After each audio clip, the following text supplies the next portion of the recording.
Samantala, bago umalis ng bansa, inihabili ni Pangulong Bongbong Marcos sa mga ahensya ng pamahalaan na bigyan ng assistance ang mga naging biktima ng bagyong Aghon. Si Madeline Villar Moratillo sa detalye ng balita. Aabot sa higit 12,000 pamilya ang naapektuhan ng pananalasa ng bagyong Aghon sa bansa.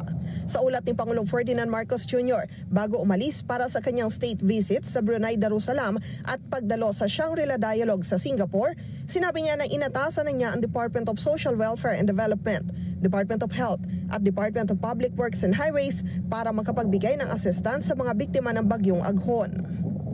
Ang DSWD ay nakapag-provide na ng 1.35 million pesos worth of assistance at merong naka-standby fund na 607.9 million na kung sakali man ay mga ngailangan tayo ay gagawin natin. Sa monitoring, kabilang aniya sa naapektuhan ng bagyo ay ang Region 4, 5, 6, 7 at 8. Dahil sa bagyo, 3 airport at 29 na seaport ang naging non-operational. May 6 na lungsod at bayan naman aniya ang nakaranas ng power outage.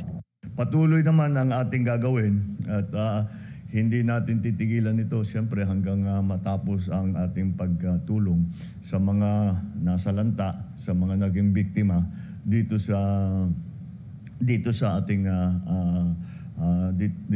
mga area na tinamaan ng Aghon. Ayon sa Pangulo, bago pa ang pagtama ng bagyo ay nakaredy na ang relief goods sa mga lugar na posibleng maapektuhan. Madeline Villar Moratillo para sa Mata ng Agila. Matatag, matapang, matapat.